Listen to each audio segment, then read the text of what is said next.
वेदांत अग्रवाल की उम्र महज 17 साल 8 महीने है। उसके पास अपना ड्राइविंग लाइसेंस नहीं था।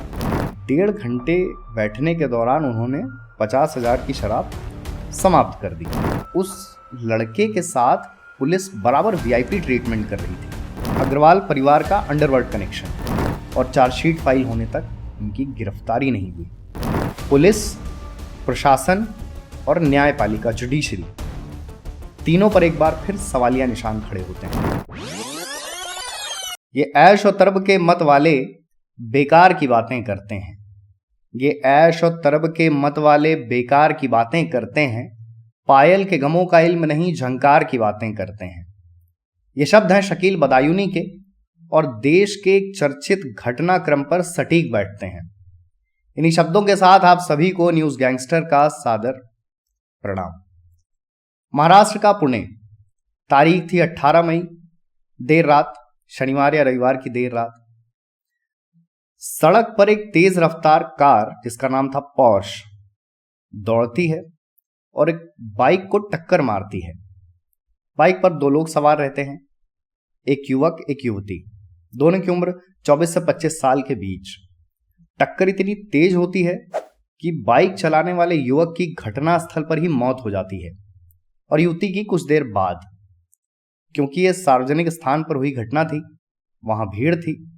भीड़ आती है और कार चला रहे 17 साल के नाबालिग लड़के को बाहर निकालती है और पीटती है।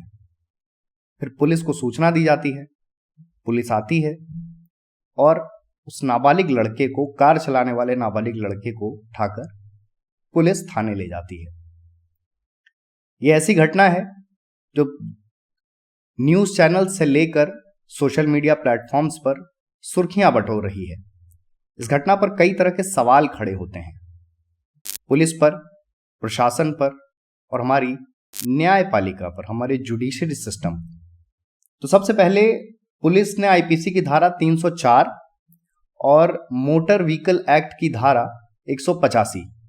304 का मतलब यह हुआ कि किसी की लापरवाही के कारण मौत होना, और मोटर व्हीकल एक्ट की धारा 185 का मतलब यह हुआ कि शराब पीकर गाड़ी चलाने के तहत जो मुकदमा दर्ज होता है।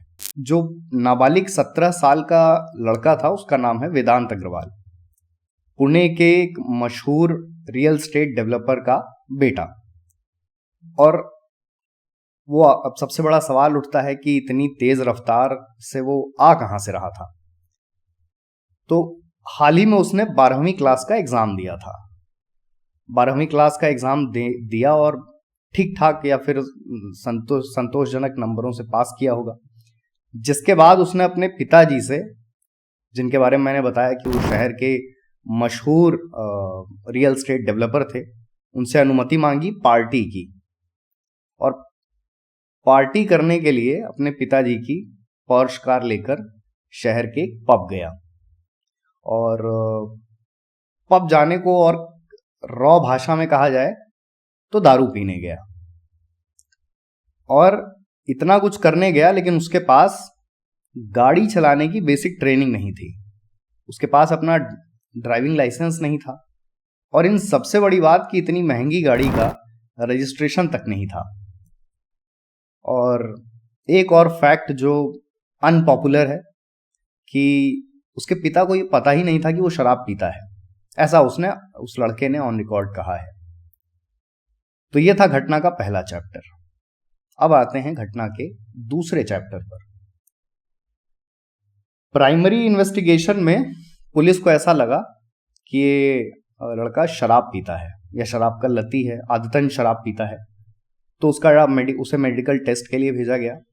और आयरनी देखिए कि अल्कोहल की रिपोर्ट आने से पहले ही उसे जमानत दे दी गई, वो भी 7,500 रुपए के निजी मुचलके यानी पर्सनल बॉन्ड के बेसिस पर। और पुलिस का यह भी कहना था कि जो जुवेनाइल कोर्ट है उसे यह अपराध गंभीर नहीं लगा। कि मतलब जुवेनाइल कोर्ट जो नहीं जानते हो, जब वो ऐसे समझ सकते हैं कि 18 साल से कम उम्र के, अगर कोई 18 साल से कम उम्र का कोई व्यक्ति है और वो किसी अपराध में शामिल पाया जाता है तो उसकी सुनवाई जुवेनाइल कोर्ट में होती है। तो सिर्फ इसलिए जमानत दे दी गई उस लड़के को क्योंकि जुवेनाइल कोर्ट में जो तथ्य पेश किए गए उसके आधार पर कोर्ट को यह अपराध गंभीर नहीं लगा, संगीन नहीं लगा। और तमाम इस तरह की तमाम चर्चाओं के बाद उसे 4 जून तक के लिए बाल सुधार गृह में भेज दिया गया। तो अब आते हैं उस लड़के के पिता पर। पहले ही बताया कि रियल एस्टेट डेवलपर हैं, बड़े कारोबारी हैं शहर के, तभी अपने पुत्र को 1 से 1.5 करोड़ की कार दी पार्टी करने के लिए। 24 मई तक उन्हें भी पुलिस रिमांड में भेज दिया गया है। और सबसे बड़ी बात यह है कि उनकी गिरफ्तारी भी आसान नहीं थी, क्योंकि 18 मई की रात और 19 मई की सुबह जब ये घटना अलग अलग न्यूज़पेपर्स, न्यूज़ चैनल्स में पब्लिश हो चुकी थी, ऑन एयर हो चुकी थी, उसके बाद उनका मूवमेंट लगातार जारी था।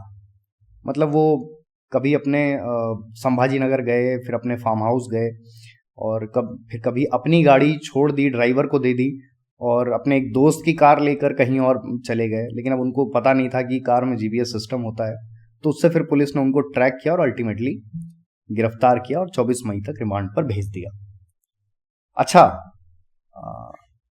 एक दो जो ठीक चीजें हुई वो ये थी कि जिस पब में लड़का शराब पी रहा था, 17 साल का नाबालिग लड़का, जिसे कायदे से शराब पब वालों को सर्व भी नहीं करनी चाहिए थी, तो वो पब सील हो गया और जितने लोगों ने, जो वहाँ के मैनेजर और जो पब जिन्होंने शराब सर्व की उस लड़के को, वो भी गिरफ्तार कर लिए गए। अच्छा, और पुणे में वो लड़का सबसे पहले एक पब में गया, पहले पब में, और वहां उसका बिल आया लगभग 48 से 50 हजार रुपए। और ये लोग मुश्किल से वहां पर, मतलब वो 17 साल का वेदांत अग्रवाल और उसके कुछ दोस्त पहले पब में लगभग 1.5 घंटे तक बैठे थे। 1.5 घंटे बैठने के दौरान उन्होंने 50,000 की शराब समाप्त कर दी। इसके बाद जब उनका मन नहीं भरा तो लगभग 10:40 के आसपास वो शहर के दूसरे पब गए, वहां भी ठीक ठाक बिल आया। और खबर यह भी है, मीडिया रिपोर्ट्स कहती हैं कि दूसरा पब भी सील कर दिया गया है। अच्छा, पुलिस ने जब 17 साल के वेदांत अग्रवाल की गिरफ्तारी की, तो अब जैसे एक अपराधी के साथ पुलिस का बर्ताव कैसा होना चाहिए? सख्त होना चाहिए, पूरी कोई नरमी नहीं बरती जानी चाहिए। और खासकर जब अपराध इस तरह इतना गंभीर हो कि आपकी कार से टक्कर लगने के बाद 2 लोगों की मौत हो चुकी है, तब पुलिस को हर कड़ाई बरतनी चाहिए। लेकिन एक मीडिया रिपोर्ट कहती है कि उस लड़के के साथ पुलिस बराबर वीआईपी ट्रीटमेंट कर रही थी। उसे जेल के अंदर, थाने के अंदर, हवालात के अंदर पिज्जा और बर्गर दिया गया। तो ये भी बड़ी विडंबना है कि जहां पे धन इन्वॉल्व है, जहां पैसा इन्वॉल्व है, या जहां पर पुलिस को पता है कि बालक किस रसूखदार और धनाढ्य परिवार से आता है, वहां पर उसका वीआईपी ट्रीटमेंट सुनिश्चित किया जाता है। हालांकि वीआईपी ट्रीटमेंट की और भी कुछ वजहें हैं, वो आगे आएंगी। और इसके विपरीत जिन 2 लोगों की घटना में मौत हुई, अनीश अवधिया उम्र 24 साल और अश्वनी कोस्टा 24 साल, इनके परिजनों को पुलिस ने बैठा के काफी देर तक सवाल जवाब किए और इनसे कुछ कुतर्क टाइप के सवाल भी पूछे, जैसे कि दोनों का आपस में रिश्ता क्या था। तो एक तरफ तो उस लड़के को वीआईपी ट्रीटमेंट पुलिस दे रही थी, दूसरी तरफ मृतकों के परिजनों से उटपटांग निरर्थक सवाल कर रही थी। तो ये भी एक बड़ा कंट्राडिक्टरी मोमेंट था कि कैसे जहां पर पुलिस को सावधानी, सख्ती और कड़ाई बरतनी चाहिए थी, वहां पुलिस शिथिल थी, लेकिन दूसरी तरफ जहां पर पुलिस को थोड़ा कॉन्शियस और थोड़ा संवेदनशील होना चाहिए था, वहां पुलिस ने पूरी असंवेदनशीलता का परिचय दिया। और जैसा कि मैंने पहले कहा ही कि कार की कीमत 1 से 1.5 करोड़ बताई जा रही है। तो एक नाबालिग बालक ने, 17 साल 8 महीने के लड़के ने 12वीं पास की, पिता ने इतनी महंगी कार की चाबी पकड़ाई और कहा कि दे दी, हरी झंडी दिखा दी पार्टी करने के लिए। चश्मदीद बताते हैं मीडिया रिपोर्ट्स के हवाले से कि घटना के समय कार की रफ्तार 200 किलोमीटर प्रति घंटा थी, लेकिन पुलिस का ऑफिशियल रिकॉर्ड ये है कि 160 से 170 किलोमीटर प्रति घंटे की रफ्तार से वो लड़का कार चला रहा था और शराब के नशे में धुत था। दूसरी बड़ी बात, कार का रजिस्ट्रेशन नहीं था। कार बेंगलोर से खरीदी गई, उसका टेम्पररी रजिस्ट्रेशन वहीं से कराया गया और उसके बाद मार्च में कार का रजिस्ट्रेशन न होने के लिए कार पर 1758 या 1785 रुपए का फाइन किया गया और मार्च से वो फाइन पेंडिंग था। और जबकि बड़ी हैरानी की बात है कि महाराष्ट्र में इलेक्ट्रिक व्हीकल्स पर काफ़ी छूट है, रोड टैक्स में काफ़ी छूट है, उसके बावजूद इतनी महंगी कार खरीदी गई, उसका टेम्पररी रजिस्ट्रेशन कराया गया और पुणे में फाइन लगने के बावजूद उसका रजिस्ट्रेशन, उस पर नंबर प्लेट नहीं थी। तो ये भी था कि एक धनाढ्य परिवार में एक बालक को अनुमति दी गई और बालक ने उस स्वच्छंदता का किस स्तर पर दुरुपयोग किया। एक और सवाल, एक और अटकल जो सोशल मीडिया से लेकर मीडिया घरानों में काफी चर्चा में है, अग्रवाल परिवार का अंडरवर्ल्ड कनेक्शन। तो इनके हैं एक दादा, मतलब जो आरोपित लड़का है 17 साल का वेदांत अग्रवाल, उसके दादा हैं सुरेंद्र कुमार अग्रवाल। तो उनका अपने एक भाई से संपत्ति का विवाद था। तो इस विवाद में वो मतलब कोई छुटकारा चाहते थे या विवाद का समझौता चाहते थे, नहीं हो पाया, जिसके बाद उन्होंने अंडरवर्ल्ड डॉन छोटा राजन से मदद ली। फिर एक अजय भोसले नाम के शख्स की सुपारी दिलवाई और सुपारी दिलवाई तो सुपारी पर कार्रवाई हुई। छोटा राजन के जो गुर्गे थे उन्होंने अजय भोसले नाम के शख्स पे गोली चलाई और गोली चलाने के बाद फिर पुलिस की कार्रवाई शुरू हुई और इसमें भी पुलिस का एक और शिथिल रवैया की, जैसा कि जहां पैसा इन्वॉल्व होता है वहां पर पुलिस की कार्रवाई का जो एक परंपरागत की शैली नजर आती है वो नजर आई कि महज हत्या के प्रयास का मुकदमा दर्ज किया गया। अब कोई भी कहेगा कि इससे ज्यादा और क्या ही हो सकता है कि हत्या के प्रयास का मुकदमा दर्ज हुआ और केस सीबीआई को ट्रांसफर कर दिया गया, लेकिन यहां ऐसा नहीं है। ये पहली बात तो ये केस मुंबई की सेशन कोर्ट में भी ट्रायल पर है, यानी आरोपित का दादा छोटा राजन से संबंधित होने के आरोप में और एक व्यक्ति पर गोली चलवाने के आरोप में उस पर मुकदमा ट्रायल में चल रहा है। और दूसरा कि क्योंकि यह अंडरवर्ल्ड का केस था तो जितने भी आतंकवाद या आतंकी गतिविधियों से संबंधित मामले होते हैं उन पर मकोका लगता है। महाराष्ट्र का एक स्टेट लॉ जो आतंकवाद के लिए बनाया गया था और मकोका लगने का मतलब ये भी है कि सामान्य से यहाँ पर गंभीर धाराएं लगती हैं और पुलिस थोड़ा और सक्रिय होकर काम करती है, या ऐसी आदर्श स्थिति होती है कि पुलिस को मकोका से संबंधित मामलों में सख्ती से कार्रवाई करनी चाहिए। लेकिन सिर्फ हत्या के प्रयास का मुकदमा लगा और आईपीसी की धारा 307 के तहत और चार्जशीट जब तक फाइल नहीं होने तक सुरेंद्र अग्रवाल की गिरफ्तारी नहीं हुई। तो ये भी कितनी गंभीर बात है कि जिस लड़के ने 1.5 करोड़ की गाड़ी चलाते हुए 2 लोगों को टक्कर मारी, मौत हो गई, उसके दादा का छोटा राजन से कनेक्शन, उनकी छोटा राजन से मुलाकात बैंकॉक में और बातचीत के दौरान पूरी उन्होंने सुपारी दी। उसके बाद एक शख्स पे गोली चलाई गई, उस पर मुकदमा दर्ज हुआ। मकोका लगना चाहिए था, वो नहीं लगा। गंभीर धाराओं के तहत मुकदमा होना चाहिए था, वो भी नहीं हुआ और चार्जशीट फाइल होने तक उनकी गिरफ्तारी नहीं हुई।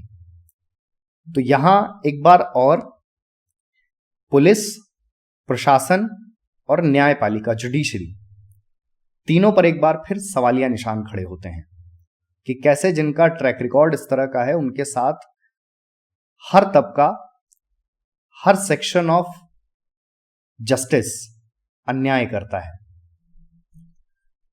अब आ जाते हैं कि इस पर अदालत ने किस तरह की टिप्पणी की। तो ये बात भी लगभग सभी को पता ही है कि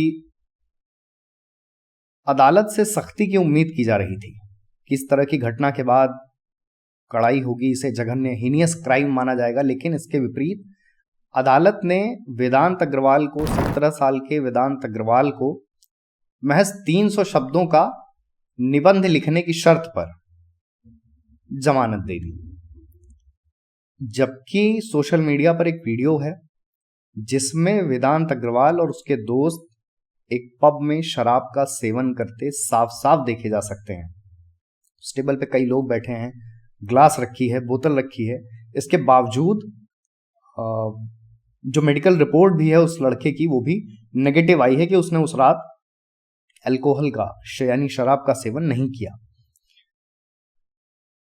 और ये बात भी है कि वेदांत अग्रवाल की उम्र महज 17 साल 8 महीने है आयु के लिहाज से, यानी वो नाबालिग है। तो अब एक सवाल उठता है कि क्या ऐसे नाबालिगों पर गंभीर धाराओं के तहत मुकदमा चलाया जा सकता है?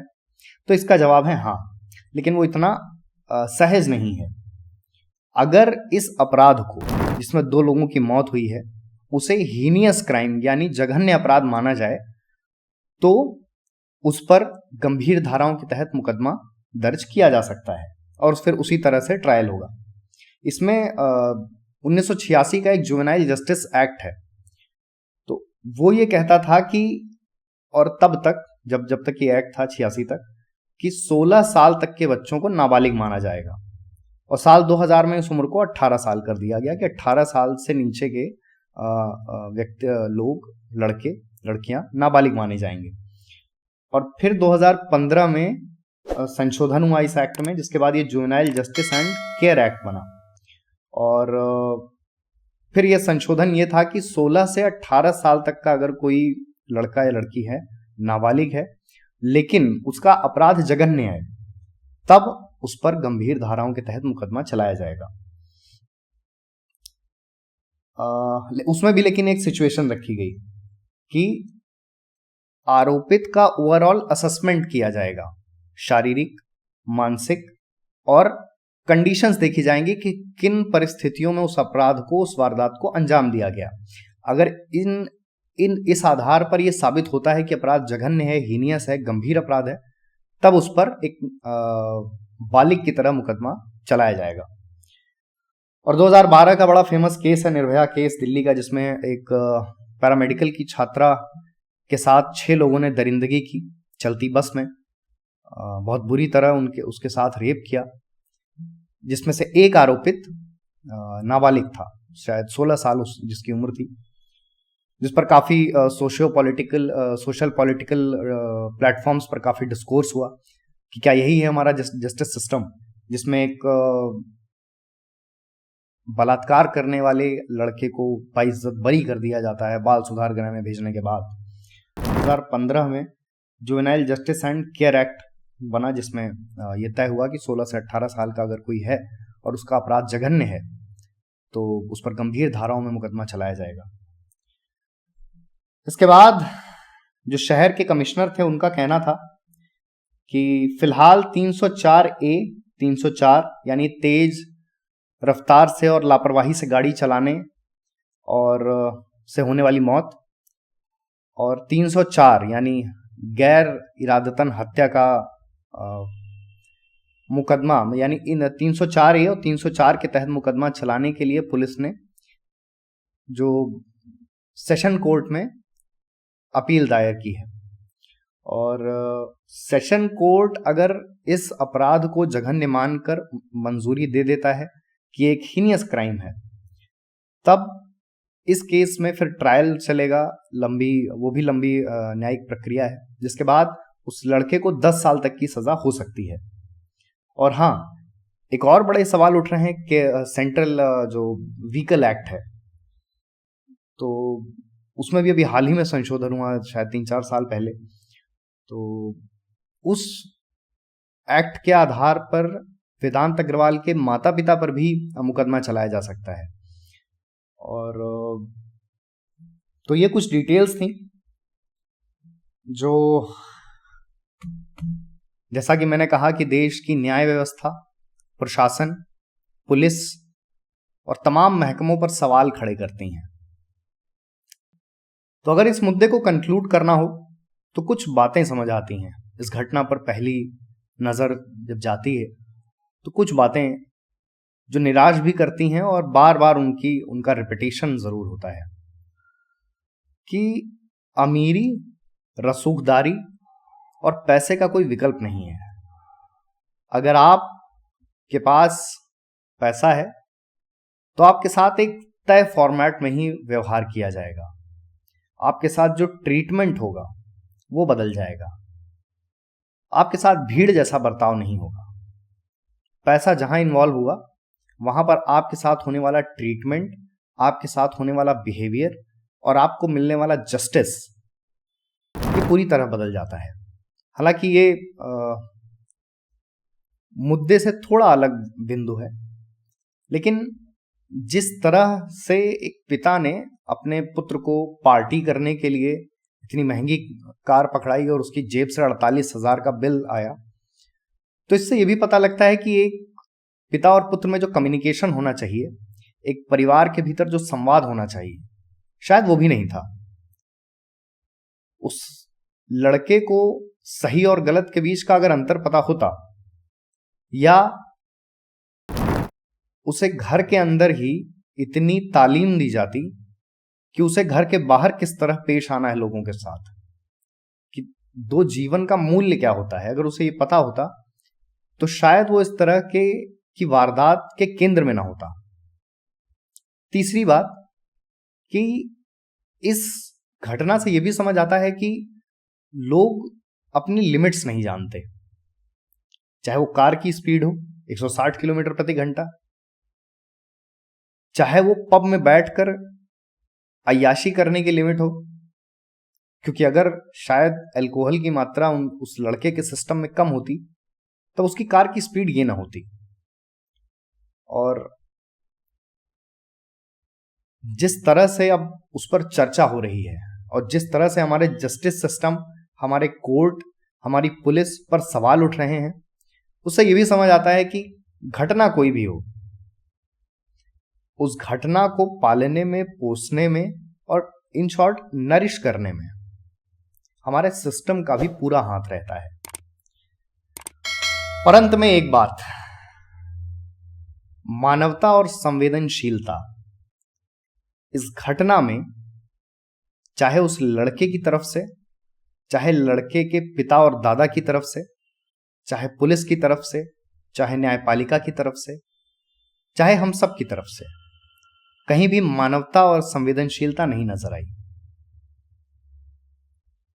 एक अंग्रेजी का शब्द है एम्पैथी। अगर उसका मतलब मैं ठीक समझता हूं तो अगर सामने वाले को दर्द है और मैं उस दर्द में खुद को पा रहा हूं, मैं समझता हूं कि उसका दर्द क्या है, तो वही एम्पैथी है। लेकिन मुझे नहीं लगता कि एक रियल एस्टेट कारोबारी, उसका पिता और उसका बेटा मरने वाले के परिजनों का दर्द समझते हैं, मरने वालों के परिजनों के साथ एम्पैथी रखते हैं।